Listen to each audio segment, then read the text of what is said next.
I'm so excited to introduce you to the best website designers out there. We have a brand new partnership with Session Sites. It is where good therapy meets brilliant design, and they get your website switched over or built in less than 2 weeks.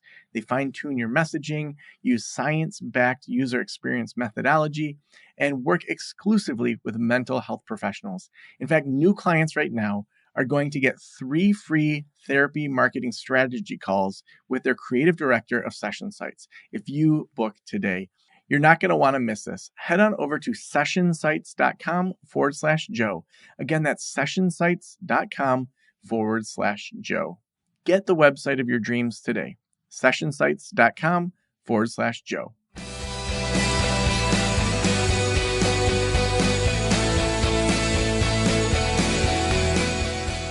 This is the Practice of the Practice podcast with Joe Sanok, session number 1212.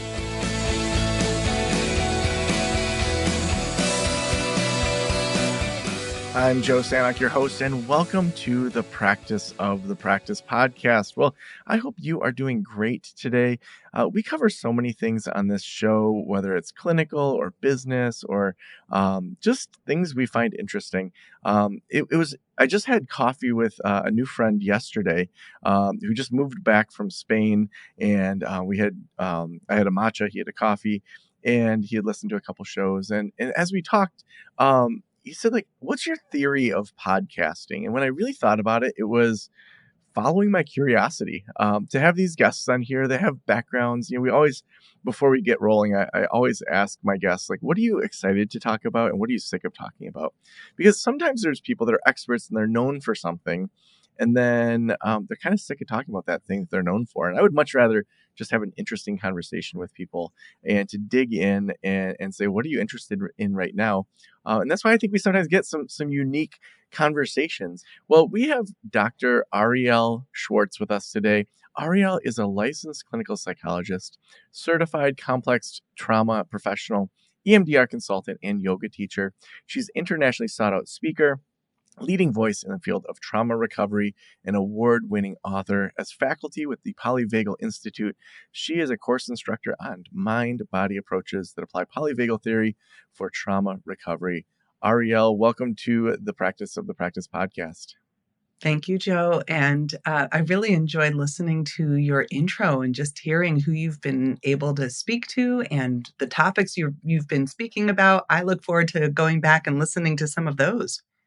Yeah, well, thank you. It's been awesome. About a year ago or so, one of our staff really showed some interest in trying to find even higher quality guests and doing more research rather than just responding to people reaching out to us. And Josh has just knocked it out of the park. So he's been reaching out to people like you that every day I open up my calendar and I see people that have scheduled. I'm like, how the heck did we land these people? So it's pretty amazing. Oh, thank you. That feels good to receive. Well, so polyvagal theory, how'd you get into that? All righty.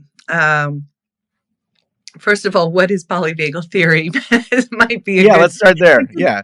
For those that maybe left that back in grad school or maybe haven't kept up with it, yeah, that's a good start. What is polyvagal theory? How'd you get into it? And then we'll dig in a little more. And honestly, it's not really taught in most grad school programs. So that might be even just a pause right there. And if I back up a little bit before how I got introduced to polyvagal theory and what polyvagal theory is, my initial interest was in somatic psychology, and somatic being the body and bringing mind-body therapies into the process of change and healing. And the beautiful thing about somatics is that in order to understand why the body is an essential part of the change process, and I focus a lot on trauma recovery, we really have to look at the neuroscience. And the neuroscience of that mind-body connection helps illuminate why body awareness is so valuable. And polyvagal theory adds an additional layer to this, which is not just awareness of your body, but also awareness of the state of your nervous system. And recognizing that very often the impact of stress or adverse life events is held within the nervous system itself. There's imbalances where we feel kind of constantly keyed up, anxious, vigilant, or sometimes we feel more shut down, heavy, collapsed, or an urge to hide. So looking at those states of the nervous system, the the founder of polyvagal theory, a man by the name of Steve Porges, had really started to illuminate what is happening within the nervous system itself, and more specifically the parasympathetic nervous system, that sometimes allows us to go into rest and digest, and other times takes us into more of a collapse or shutdown, withdrawal, or even a faint response. And this paradox within the parasympathetic nervous system is what led to the understanding of polyvagal theory. Poly means multiple. Vagal is referring to the vagus nerve, and it essentially means that this bundle of nerves has two primary circuits: the vagus nerve that moves into the kind of upper parts of the face, the heart, the lungs, and allows us to connect with others, and the lower track of the vagus that goes down into the digestive organs, and when we feel safe, allows us to go into a rest and digest response. But when we feel threatened, it takes us into more of a collapsed or shut down response that preserves our life energy for the sake of survival. So there's polyvagal theory in a nutshell. And why I got so drawn to it is that it really helped explain the symptoms that I was seeing in relationship to trauma recovery, and gave a mechanism to work with the nervous system rather than talk therapy or working with the story or working with the beliefs, which you can change all of that. But if you don't get to the root cause of the imbalances in the nervous system, all of that ultimately falls short. Now, you brought up, kind of talk therapy and going back into our narrative. What I love about this show is that I get to have these experts on and sometimes just get to apply my own personal life. So I went through a pretty tough divorce back in 2021.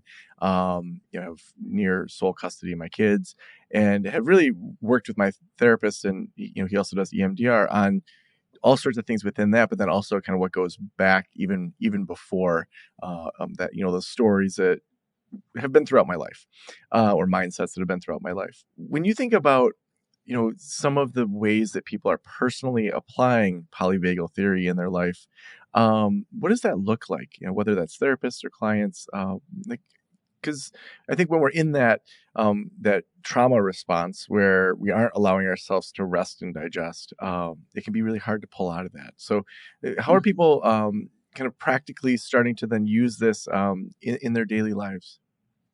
Beautiful question, and thank you for your share. And I'm sorry you went through a rough phase there. We also hope that post a rough phase, especially something like a divorce, that there's also a recovery phase, and that there's actually a way to claim or reclaim a sense of balance in your life. And doing things like going to therapy and experiencing EMDR therapy, receiving that, is such a generous gift to yourself, that you allow yourself to go deeper than maybe even the surface story of what happened in the process with your ex or with your divorce, but really going into some of the origins of where those relational patterns started, which we often talk about that in relationship to our earliest attachment figures, our earliest developmental experiences within our family of origin. And when we look at the kind of interconnection of all of that with the polyvagal theory and the vagus nerve, how our nervous systems get shaped occurs within those earliest relationships in our lives.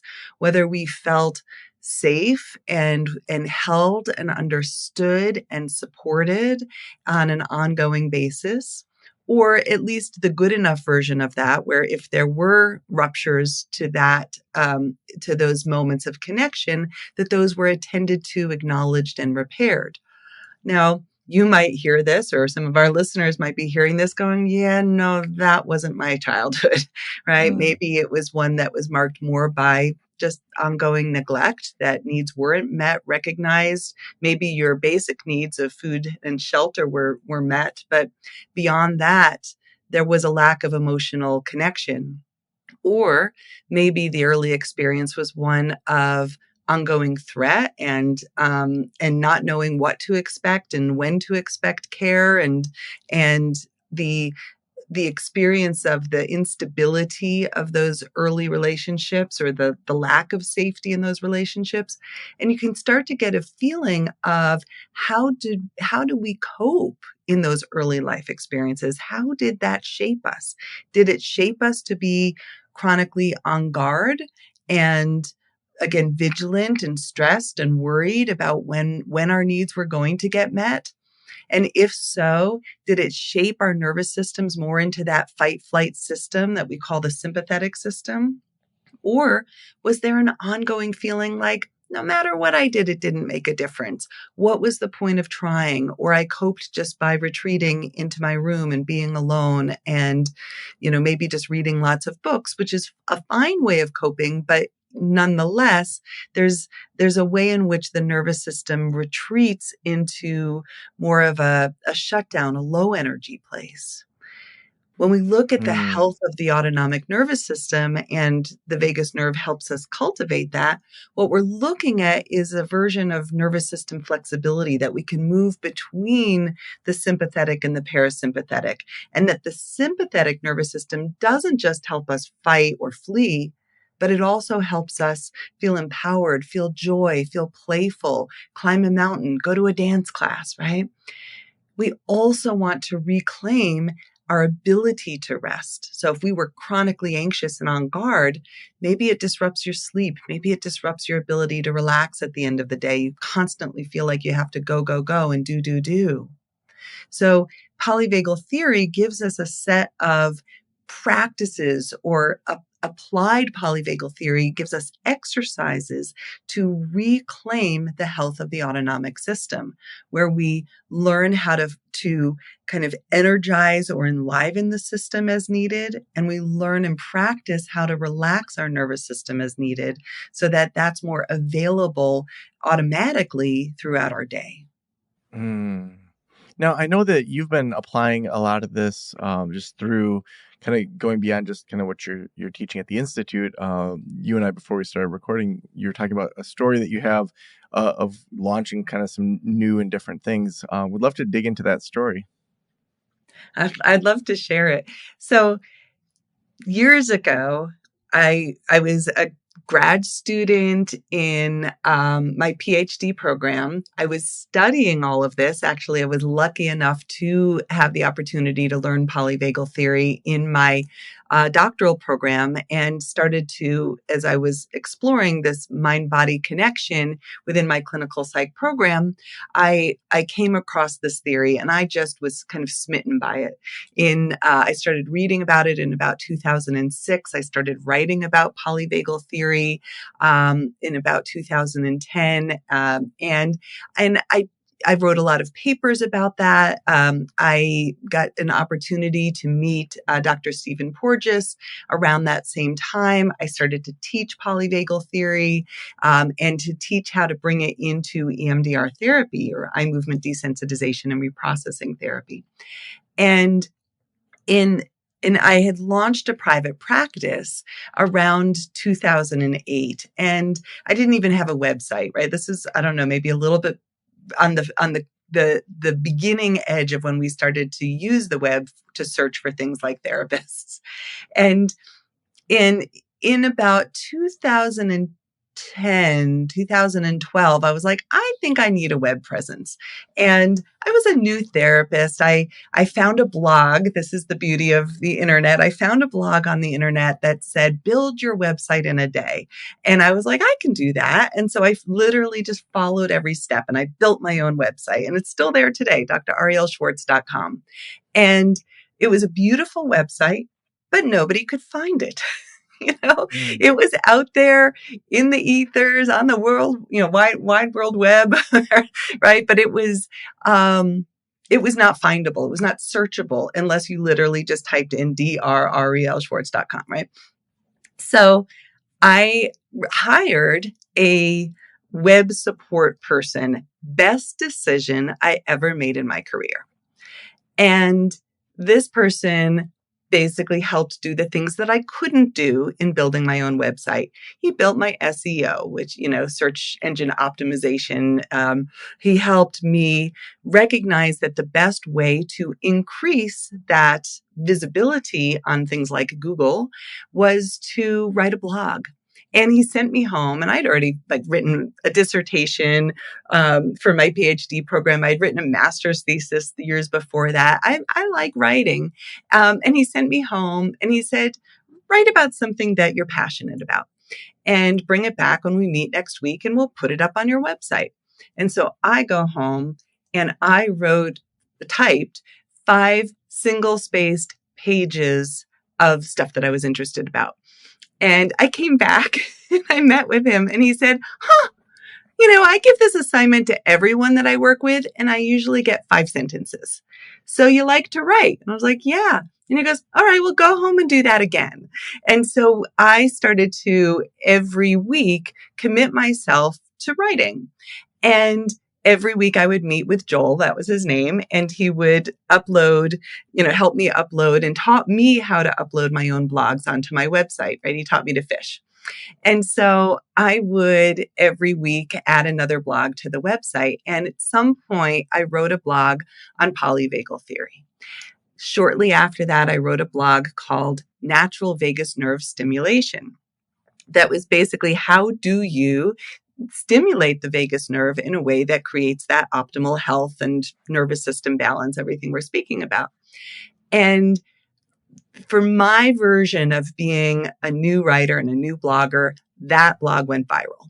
So suddenly I started seeing that blog was being clicked on 100 times a day, 1,000 times a week. It went up to something like, several thousand clicks a week. And I was like, oh, wow, I'm onto something. Like we're in the zone.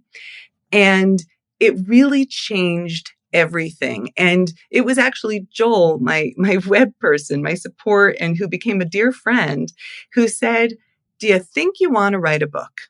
I think you're writing a book. And I was like, oh, I don't know. I hadn't really thought about that, but he planted a seed and I started to see how the various topics that I was writing about all strung together. Trauma recovery, specifically complex PTSD, which is the impact of ongoing repeated traumatic events. And kind of looking at the intersection between the science of polyvagal theory and these various topics. And maybe one more beautiful part of this story, the unexpected moment, was that the blog, which continued to get increased visibility, at some point landed, I think it was through LinkedIn, because I was putting the blogs up on all of the platforms, and it was through LinkedIn that it was discovered by a publisher who then reached out to me, said, hey, would you consider publishing a book with us? And there was the magic of going from a website that had zero visibility and within 2 years becoming a published author. Mm.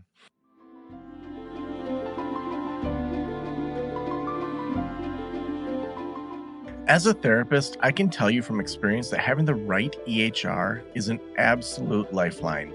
I recommend using Therapy Notes. They make billing, scheduling, note-taking, telehealth, and e-prescribe incredibly easy. Best of all, they offer live telephone support that's available 7 days a week. You don't have to take my word for it. Do your own research and see for yourself. Therapy Notes is the #1 highest rated EHR system available today, with a 4.9 out of 5 stars on trustpilot.com and on Google.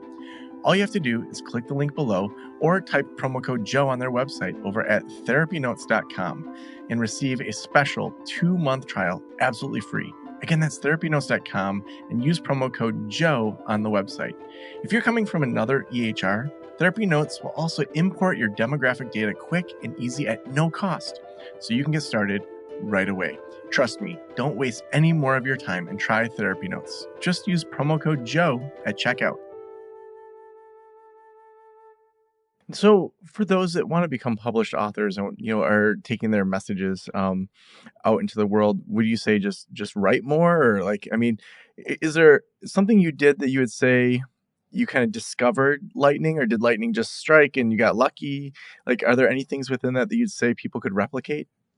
I'll say maybe the most important thing, which is follow your passion, right? Like not everybody needs to be a writer, but if you have that longing and that desire, follow it, right? Maybe your desire is more in artistic realms. Maybe that passion shows up more through other forms of expression, but don't limit yourself to some box that you might inadvertently be putting yourself in just because you think, well, I couldn't do that, or that doesn't fit with the role that I have for myself in XYZ places. For me, the passion in writing, and it started with the blog, and now I've just finished my 8th book, is very much about feeling the sense of privilege that I have as someone with two, um, 2 degrees beyond my BA. Right, I got a master's in somatic psychology. I got a doctorate in clinical psychology, and with that, those opportunities in education, I was afforded many opportunities to learn really powerful information that empowered me to change my own health and well-being, mental and physical health. And there was such an important feeling within me, is still, of what I would call the give back, the feeling of, once you have a position of power, in what way can you use that power for good or to help others? And so that's always been a motivating factor for me in my writing. And I think that when we're in the flow of our passion, people feel that. They feel the generosity, or they feel a connection, a spark. Oh, wow, I want to read more about what she has to say because it resonates somewhere in me, or it's helping me. And that makes me feel good. And it becomes this generative upward spiral, if we want to think about it that way. Hmm. Now, you have a book that just came out earlier this month. Tell us about that and how that fits into all this. Well, it certainly fits into all of this. It's called the Polyvagal Workbook for Trauma. And I think the point of this book, as it's differentiated from some of my other books out there on trauma recovery, is that it's a workbook that guides you to take care of your nervous system step by step, and to not have to go back and relive or even revisit your trauma. It doesn't mean that there might not be some point in your trauma recovery journey that you do go and do something like EMDR therapy or IFS therapy, somatic therapies that help you work more deeply with those specific memories and events. But this workbook is really meant to help you take care of your nervous system on a daily basis to enhance a felt sense of ease and balance and compassion and sweetness within your daily rhythms, to work with the places where you feel the out of balance places, right? Like maybe you're not sleeping, maybe you're not digesting your food well, maybe relationships are a sticky spot for you. And how does polyvagal theory, in a sense, kind of clean that all up, help you put you in the driver's seat of your nervous system so that your life feels easier? From that place, you're better equipped if you are going to go on that deeper dive of working with the traumatic memories. Hmm. So, in using the workbook, if therapists get it for their clients or are using it with their clients, what would be kind of the best way to introduce it and the best way to use it collaboratively with their clients? There's several forms that are special about this workbook. One is that it's absolutely built for therapists to use with clients. It gives clients tools and skills to practice between sessions that are really short and really sweet ways just to be like 5 minutes a day. You can do something that's going to help you take care of your body through this nervous system care. We call it toning the vagus nerve, or natural vagus nerve stimulation is the name of that initial blog. And there's simple, short practices that create greater balance. So what I find is that when clients are doing that between sessions, the time that we spend in session is actually really being able to be maximized and to kind of build on that stable foundation that clients are getting through these regular practices. But what's also special about this workbook is that it has an accompanying course that goes with it. So the publisher that I've worked with is New Harbinger. They're kind of very, very well known for therapeutic workbooks for positive change. And they also have a partner group that creates courses to accompany the workbook. So for the cost of basically one therapy session, you can then also add on the course where I am there guiding you through each and every practice. And so you can actually go through the workbook and you can go through the course simultaneously. Again, it's going to be that between session support. And then even if you don't buy the course, you will have URLs within the workbook that you can click on that will have audio tracks of me simply leading you through the practices. And those just come with the book. So it's a multimedia experience. Mhm. Wow, that must have been fun to put together, to think about a book in a different way, that's a little more interactive than your typical book.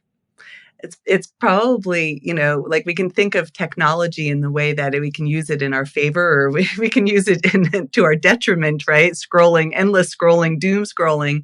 But I think that, if we can embrace the use of technology and see the tremendous benefits that come out of the degree of connectivity that's available now.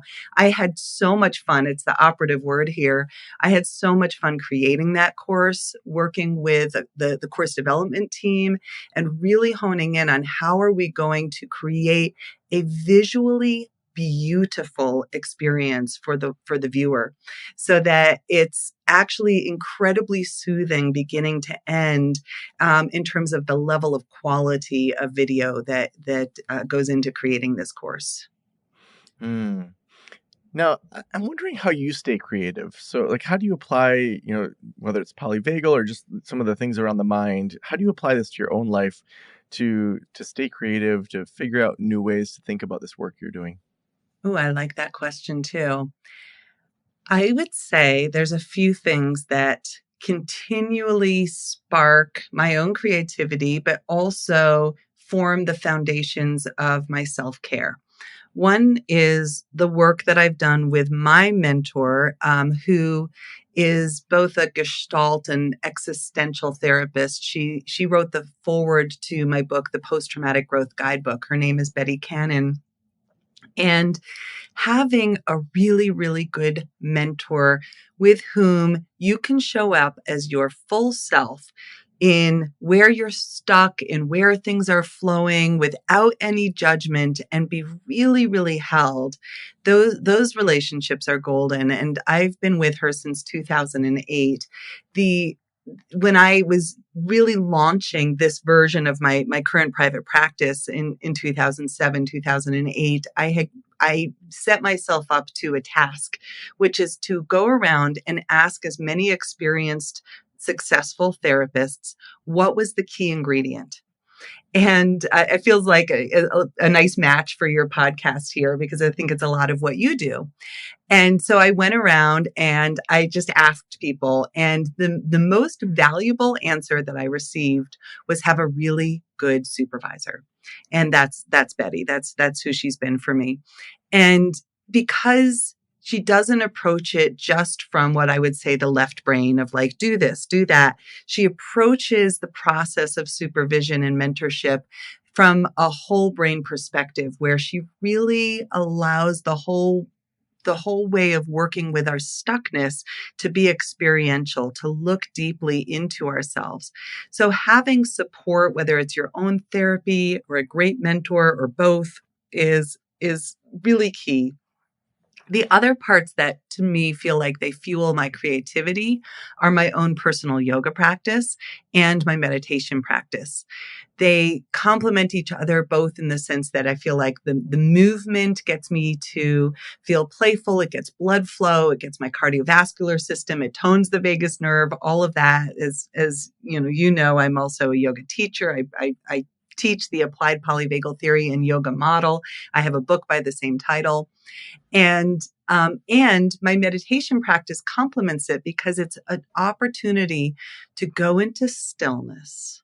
It's like for me, the stillness state is like planting the seed in the dark earth and trusting that for however long I go into that meditation, 20 minutes, whatever it might be, that I don't have to be creative or generative, that I just let myself rest, and that it's like turning off the device and then pressing the reboot.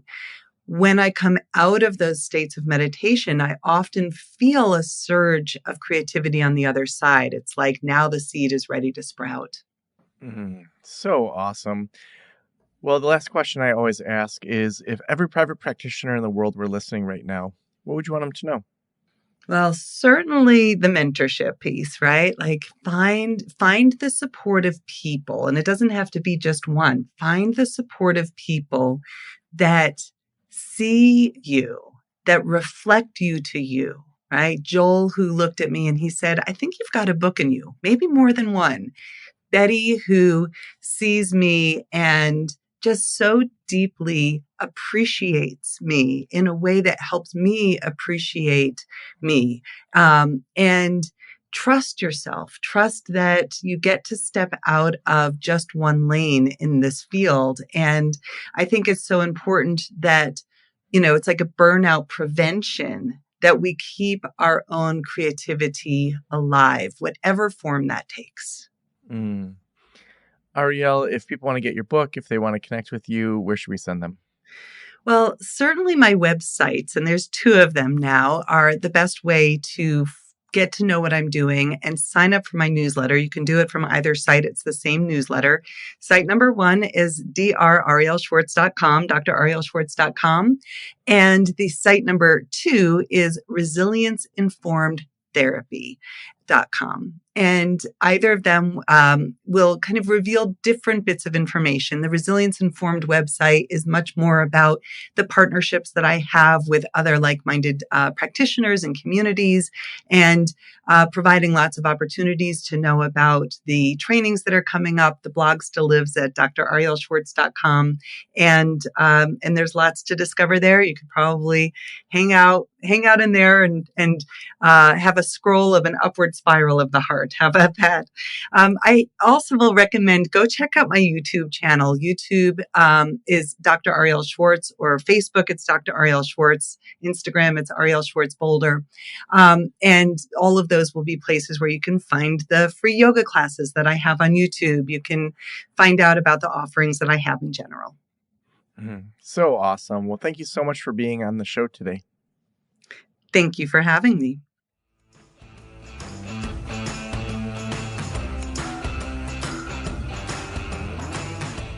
I love how today was a mixture of clinical and then also just business. That idea that the work that you're doing in your sessions, there are people in the world that you may never meet that you can impact, that you can bring that together, whether that's through just starting to blog more or doing more articles on LinkedIn or other places. Find that place that you can maybe double down a little bit or test things out to try to this year just do a little bit more, something a little bit different than maybe what you've tried in the past. We also couldn't do this show without amazing sponsors like Therapy Notes. Therapy Notes is the best electronic health records out there. They will help you switch over from your current EHR. They also give you 2 months for free or just money off if you use promo code Joe at checkout. They are phenomenal. They help with automated billing. It's going to make it easier to outsource your billing. So many reasons to switch to Therapy Notes. Just head on over to therapynotes.com, read about it, and at checkout, just use promo code Joe. Thank you so much for letting me into your ears and into your brain. Have a great day. I'll talk to you soon. Special thanks to the band Silence is Sexy for that intro music, and this podcast is designed to provide accurate and authoritative information in regard to the subject matter covered. It is given with the understanding that neither the host, the producers, the publishers, or guests are rendering legal, accounting, clinical, or other professional information. If you want a professional, you should find one.